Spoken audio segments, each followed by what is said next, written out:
My excitement about this table would be an understatement. Boy, this is gonna be cool. I just started working a little bit, taking the old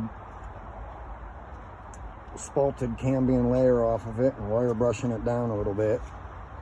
You can see we really get down to some hard wood, but you can see how I can just press my fingernail in where the old cambium layer was. Maybe this leg will get cut off shorter, and you know, we don't want it to stick past the end of the table or anything like that.